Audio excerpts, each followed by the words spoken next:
Hello बच्चों, let's read the given question. The question says the displacement of simple harmonic oscillator after 3 seconds starting from its mean position is equal to half of its amplitude. The time of the time period of harmonic motion is option A 6 second, option B 8 second, option C 12 second, option D 36 second. So for this question, जो key concept यहाँ पे we can write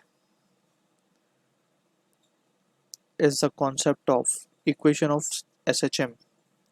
So equation of SHM की जब हम बात करें, basically we are precisely talking about the displacement equation which is given by, जो generalized expression है, it is given by y equals to a sin omega t. If the particle is performing SHM along the y-axis, तो इस तरीके से we can write. So y will be the displacement in time t. A is the amplitude which is the maximum displacement of the particle from mean position, right?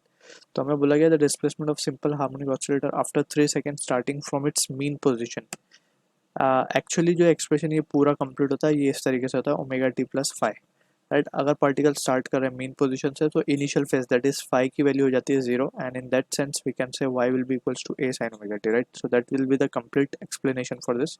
सो यहाँ पे अगर हमसे starting में ही बोला गया कि मीन पोजीशन से particle start कर रहा है तो हम इस तरीके से मान लेते हैं कि ये सपोज हमारा पार्टिकल ये मीन पोजीशन है that is x equal to zero, और यहाँ पे इंस्टेड ऑफ वाई हम एक्स कंसिडर कर लेंगे. तो अलॉन्ग एक्स या फिर along horizontal we can assume it to be the particle performing SHM. ठीक है.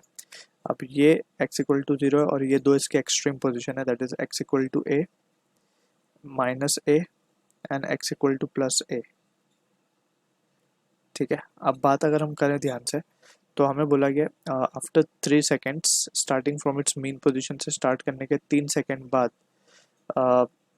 Is equal to half of its amplitude. Displacement जो होता है वो क्या हो जाता है, हाफ हो जाता है एम्पलीट्यूड का. ठीक है ना. At t equals to 3 seconds.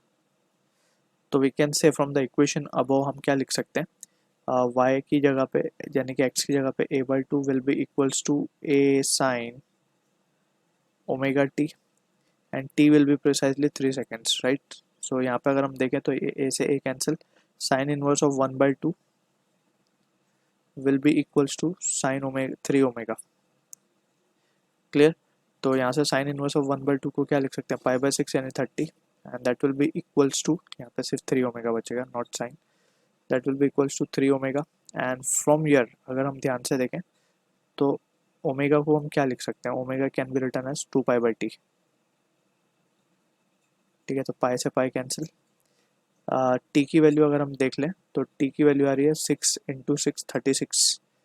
तो 36 second will be the answer for this question जो कि मैच हो रहा है हमारा ऑप्शन डी के साथ. So I hope you understood the solution. All the best.